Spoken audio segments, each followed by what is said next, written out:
Now, while we're excited about the rebuilding process, we did lose one of our prize attractions during the fire. In fact, the fire destroyed the soundstage of the Hallows' most famous resident, King Kong. Now, King Kong's house may have burnt down, but you can see Kong himself did escape the blaze. In fact, we're happy to announce returning to Universal Studios in 2010 is an all-new attraction featuring the world's largest 3D production screens ever created. Over the years, Universal Studios has had the honor of working with several talented directors, including Academy Award winner Peter Jackson. Films that just take you away from your real life and sweep you up in adventure. Kong literally does that. I mean, you're on board the ship, you're sailing to a lost island, you're encountering monsters and creatures from, prehistoric times. So I was thrilled when Universal invited me back to Skull Island, and it's great to have you along for the ride. Now, we have created this 3D immersive experience, so you're going to have your glasses ready. Don't put them on yet, but just have them in your hand. Inside of our soundstage, because inside of those we have control over everything, the weather and the special effects, and when we do that we call them exterior interiors, outdoor indoors. And right now we're going to show you our most famous exterior interior from a movie called The Streets of Fire. We never took the set down, it's pretty impressive. Have your flashes handy right now, it's kind of dark in here, and be on the alert. My spies tell me some monkey business has been going on inside here. Hang on. King Kong. Okay, glasses on everybody. We're back to Skull Island.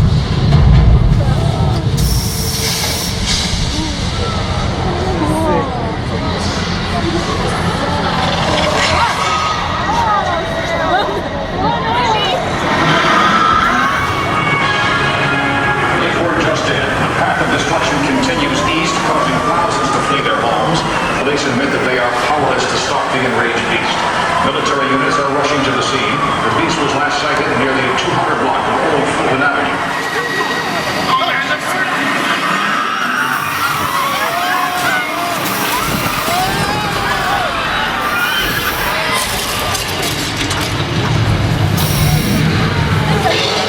We're now hovering above the wreckage of a crushed L train. The helicopter beside us is searching for... Wait!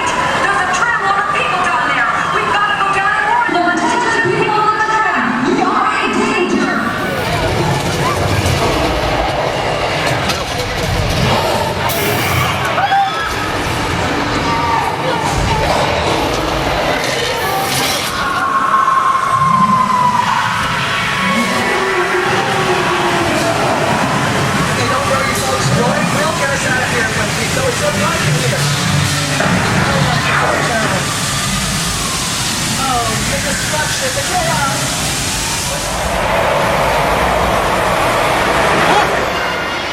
On my side, it's the king!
Seems like Valentine. We had to talk him out.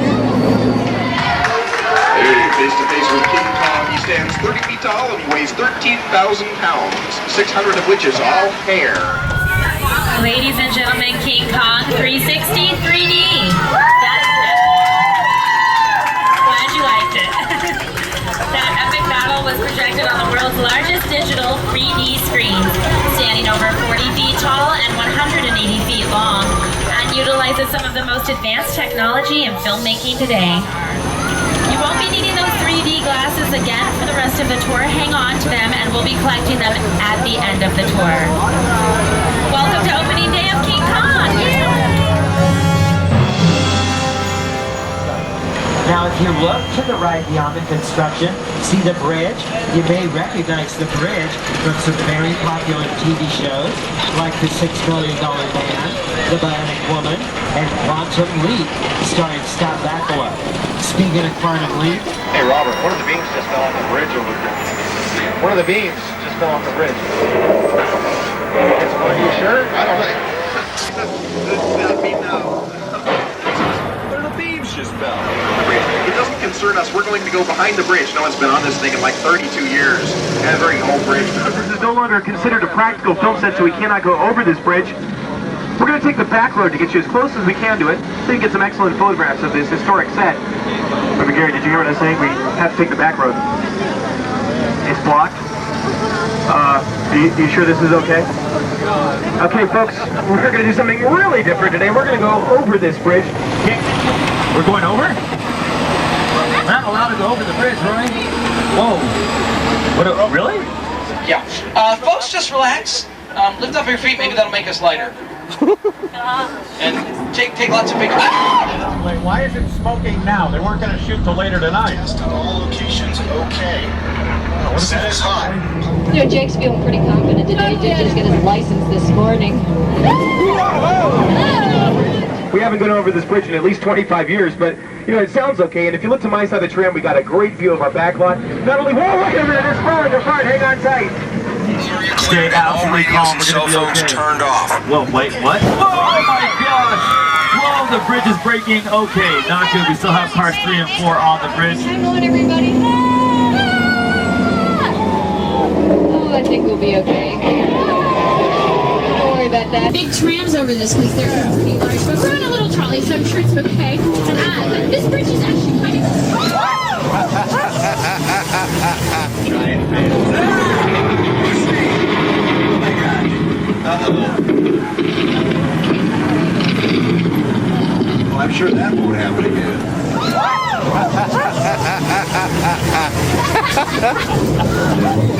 Okay back there? That was sweet. Is everybody okay back there? Let's see, car number 3, car number 4. Where's car number 5? what you experience is 2 different types of special effects. We got this mechanical special effect, and you got the special visual effect. Wait a minute. I think they did that on purpose.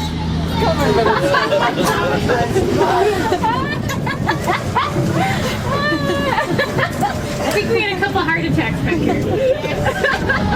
Yeah, because that's what we built it to do. That's our collapsing bridge. Yes, everything went as planned. The best part of this bridge is it puts itself all back together. There you go. Actually, the bridge was built back in the mid-70s for the tram ride. If you watch very carefully, it'll put itself back together using what we like to call movie-making magic. We like to call it that, but it's actually hydraulic pistons, but that's a secret. There it goes. Everything goes exactly back into place. This bridge has been in episodes of The $6 Million Man, The Bionic Woman, Murder, She Wrote. Waiting for the next unsuspecting tram car. That bridge actually was constructed in the 70s, became a part of our tour, and it was used in shows like The $6 Million Man and Quantum Leap, one of my favorite Scott Bakula productions. Now, have your cameras ready. We've got more to show you. In fact, just ahead, we've got some great-looking picture cars. Woohoo! The vehicles that are coming up on your left-hand side are what are known as picture cars. A picture car is basically any vehicle on a set that is seen by the camera. And over the years, a lot of these picture cars have become every bit as famous and as recognizable as the stars driving them.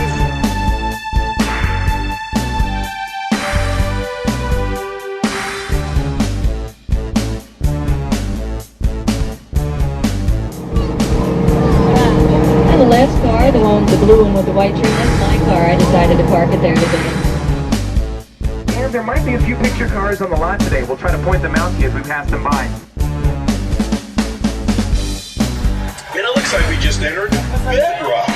And we're surrounded by the delightful sets of props from the hit movie The Flintstones.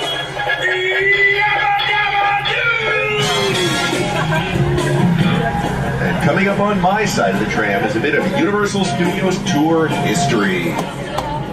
On the driver's side is the house of Betty and Barney Rubble. And on either side of the tram, you can see some of the prehistoric props and vehicles that were used in that film. You might want to check out our live Flintstones show up at the Entertainment Center. It's a lot of fun. Here we go from the prehistoric time to the future. A future where the polar ice caps have melted and the entire planet is covered in water. Well, of course, I'm talking about Waterworld, starring Kevin Costner. The boats on the driver's side appeared in that film. We're hoping that'll be a big hit for us this summer. The survivors live on these floating fortresses known as atolls in this place called Waterworld. Brave explorers voyage in search of the legend of Dryland, the last remaining on the planet. But the Deacon, maniacal leader of a group of evil raiders called Smokers, is determined to find Dryland first. He had a big hit a couple summers ago with Jurassic Park, and you can see the very Jeep that was chased by the Tyrannosaurus Rex. Yeah, we've got picture cars and props from the Jurassic Park movie.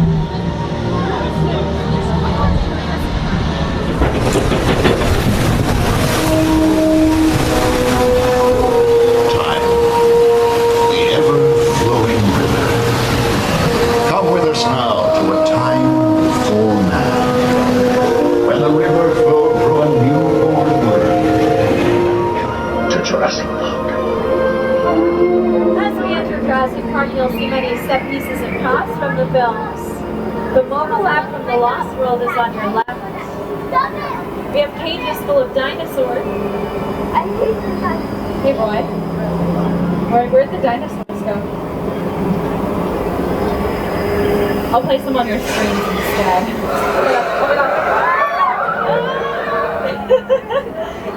You might want to duck in the back. They are spitting at us. Oh no.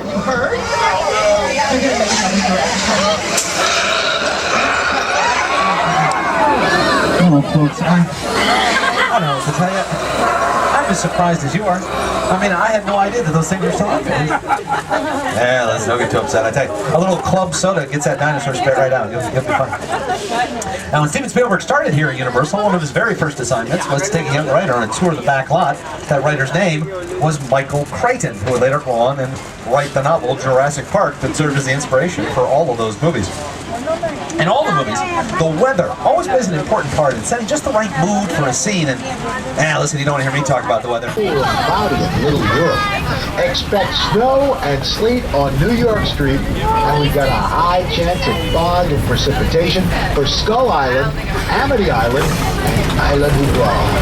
That's your forecast for today. Wait a minute. It's raining. Well, why is it only raining on the driver's side? It's not raining on my side. Oh, I see. 50-50 chance, huh? Well, as long as we're here, we might as well enjoy the view. If you look up this hill, you can see our Spanish facades here. They run all the way up the side here. What looks like brick and stone is just a very lightweight material. Now, some of you at the Sharp Eye may notice the rain being produced by the overhead sprinkler system. That's how they create rain on television and in the movies. Sometimes the rain doesn't show up so well on camera, depending on what the lighting effects are. And they mix a little bit of milk in with the water to get it to show up better on screen. And in just a bit, the flood is going to come down and attack the tram. In which case, you get pictures of the splash.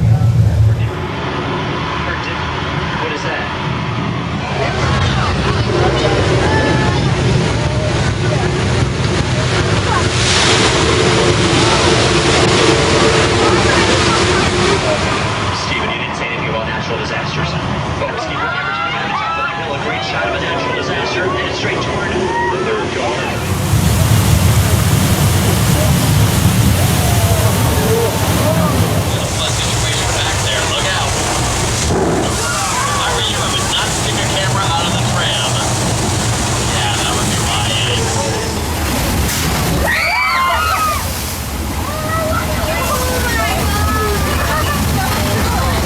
Shakalaka.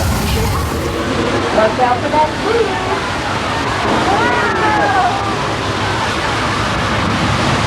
That's so cool. And there you have it, folks. A perfect example of movie-making magic. Now, if you take a close look on top of our trees here, you'll see it's not really raining. Duh. There's really sprinklers up there. This flash flood is very similar to an effect that we used in the film The River, starring Mel Gibson and Sissy Spacek. All of this water comes from a 10,000-gallon tank over the top of the hill. The rain is created by hiding sprinklers in the tops of all the trees. And the collapsing tree there, that's actually made out of a special kind of wood that only grows here in Southern California. That tree is made out of holly. Wood. Yeah, right? Now, this whole area was seen as Bible land in the movie Fletch Lives, starring Chevy Chase. Welcome to Great Noah's Ark, where we have a flood every 10 minutes. In the 600...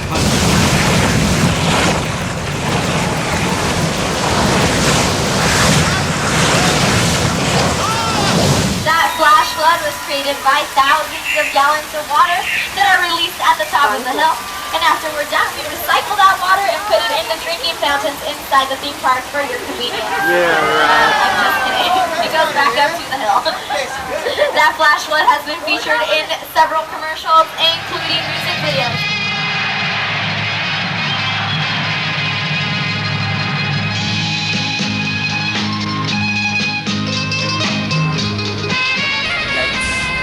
Alright, now our Old Mexico set's been used, like I said, in 3 Amigos, 2D, Shameless, Big Fat Liar, Hop, Indiana Jones, Kingdom of the Crystal Skull.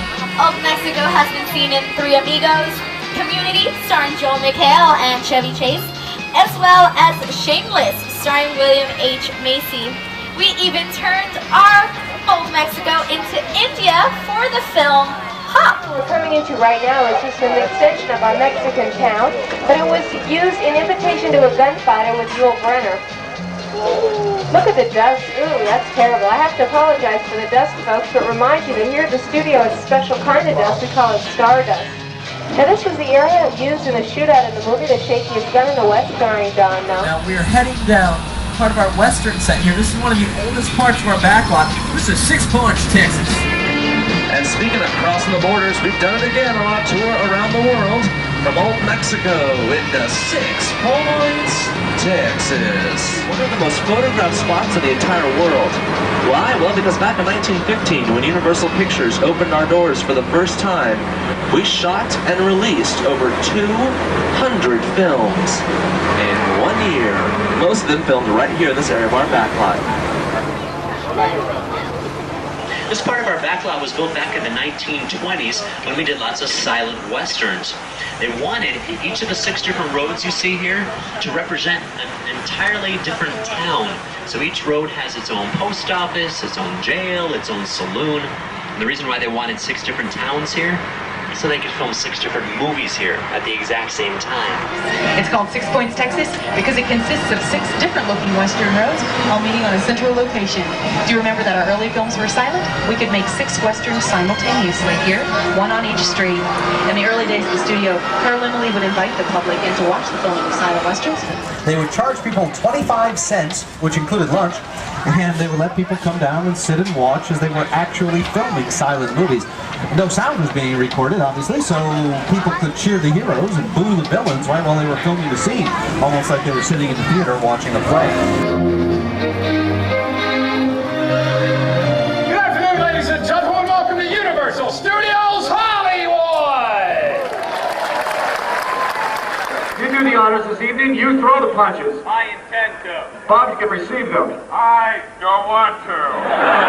Get over there. Yes, I will. Yes, sir. Yeah.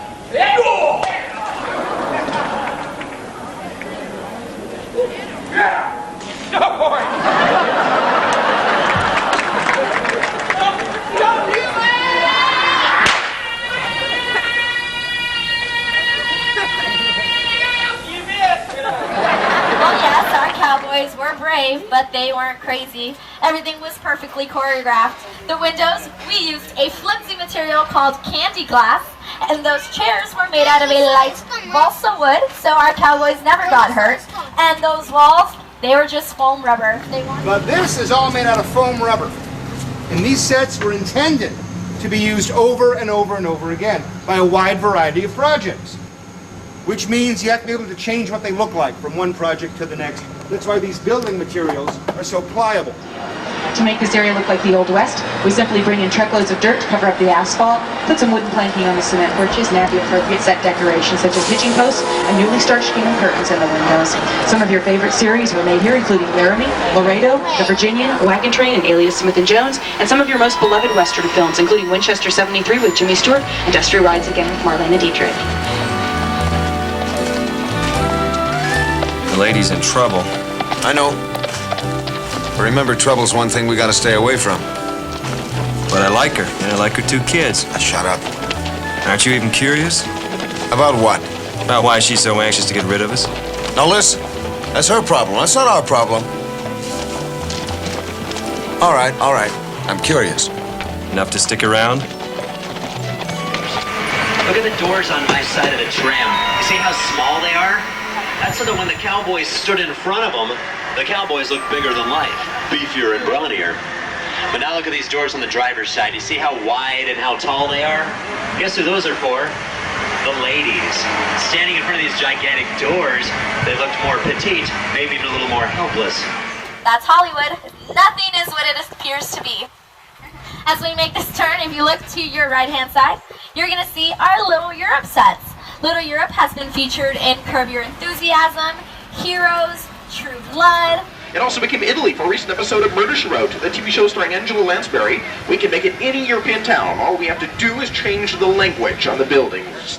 We call this Little Europe. It was built back in 1929. It was used as Germany for All Quiet on the Western Front, as starred Lou Ayres. But really, this could be any country in Europe we want. We simply change the language on the fronts of these store windows. For example, you see these signs right now are in Italian. That's because recently Murder, She Wrote was using this part of our lot as Sicily. Welcome to Spartacus Square.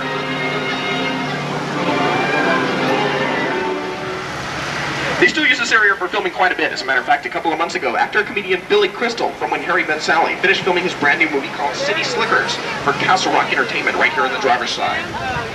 Actually, this has been almost every country in Europe you can imagine. It was Germany for All Quiet on the Western Front. It was France for Rich Man, Poor Man, that early miniseries starring Mick Nolte and Peter Strauss. But have your cameras ready one more time, because as we make this turn on the right side of the tram, we have one of the most historic parts of the Universal backlot. This is something we call the Court of Miracles. Named after The Miracle Man, the movie that starred Lon Chaney back in 1919, but more famous for all the classic horror films that were filmed here. Movies like Frankenstein with Boris Karloff, Dracula with Bela Lugosi, The Hunchback of Notre Dame with Lon Chaney, and The Wolfman with Lon Chaney Jr. were all filmed right here in the Court of Miracles. As a matter of fact, you see that large open archway towards the back? That's where the Frankenstein monster first appeared in the original Frankenstein. That was back in 1931. Right now we're going inside Soundstage 50, the only 2-level set in Hollywood. Right above your heads is a very detailed street scene. You can probably see the outline of it up there. Yep. And what you're about to see is underground San Francisco in our version of Bay Area Rapid Transit, a subway station. A crew of 112 men and women worked for a couple of months to build the upper and lower level of this soundstage for a film that has been shooting in here. They have gone to San Francisco to do some filming on location, so we thought it'd be a great time to take you in one of our hot sets here at Universal. Now, we have been outside a lot. We've seen a lot of our facades today. So you can see that Roy and I are actually going to change things up and take you guys inside a soundstage so you can see what it's like to be inside of one. We call this a hot set here at Universal. That means everything in here has been stolen from Warner Brothers. This is a BART station, a San Francisco subway station. Let's take a really good look around. It's a recreation of the San Francisco subway system. You're going to notice on either side of the tram there are stairs on this set. Those stairs lead to a second floor above us. Those even have little details like potted plants and advertisements on the walls. Little flags on the ceiling. They're all very, very real detail. The lamps that you see on the driver's side with the big tripods, they're called Fresnel lights. Oh, hello. About 2 weeks ago, we talked the director into letting us take the trams through here while they were away on location. Now, the director... I don't know if your travel agent told you the ground does move here in California. That's what we call an earthquake. Whoa! Whoa! Okay. Whoa! All right, that's an earthquake. Don't worry, folks. This is Luke Trevor. We happen in LA all the time. It's just like an Elvis sighting. I look over on the driver's side. Oh my gosh. Whoa! Whoa. Earthquake. Big earthquake right now. Big earthquake. Welcome to Southern California. We get tremors, nothing to worry about. As I was thinking, it might be worse than I thought. Well, folks, remain seated, keep your arms and legs inside the tram, and hang on, you're in for a moment here. Uh-oh. Everybody please remain in your seats. Hold on real tight to your personal belongings. Look out for a second. Everybody just remain seated, remain calm, and put your seatbelts on because this could be the big one. Parents, hold on to your kids. Kids, hold on to your 3D glasses. This is happening. Behind you, the roof. The roof. The roof is on fire. Seriously. And that truck is coming right at us. Look out. No. I knew I should have worn my sports bra today. No, that would hurt.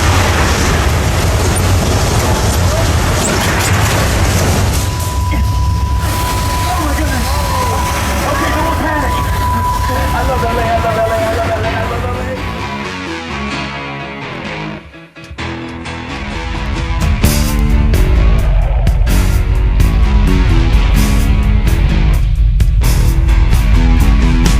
Rolling down Imperial Highway.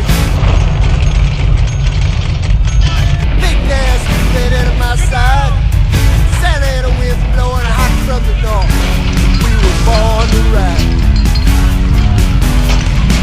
Roll down the window, put down the top, crank up the Beach Boys, baby. Don't let the music stop. We go ride it till we just can't ride it no more. From the side bay to the valley, from the west side to the east side, everybody very happy, 'cause the sun is shining all the time.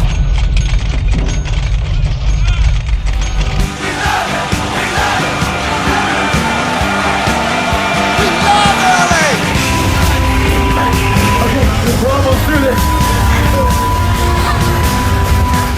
No, I shouldn't have chugged that huge soda right before the door. I'm feeling it.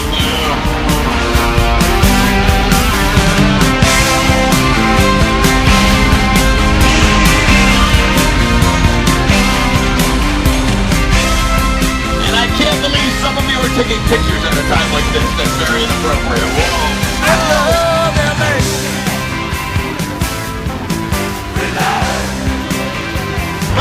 That would hurt too.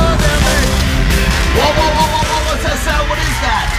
Oh no, on the left the train effect went off and the train's got nowhere to go.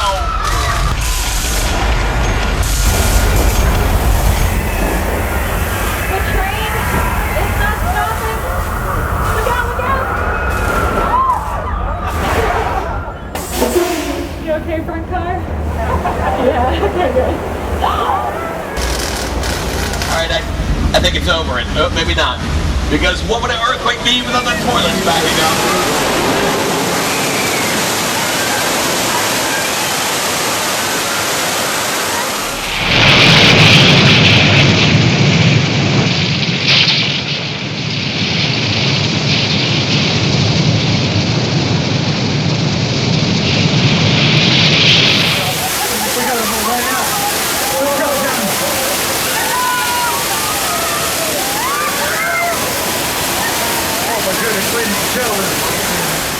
Congratulations, you just survived your own disaster movie. That was Earthquake, the big one. That was a mechanical effect recreating an 8.3 earthquake on the Richter scale. Well, congratulations, folks. You have just survived Earthquake, the big one. That simulates an 8.3 earthquake on the Richter scale. That is one of the most sophisticated live special effects ever created. The delivery stable the talking mule from the film series starring Donald O'Connor. But when we used to get Francis to talk, peanut butter. Peanut butter. We smeared it on the roof of his mouth. When he'd lick it off, his lips would move. And later, we dubbed in the voice of actor Chill Wills.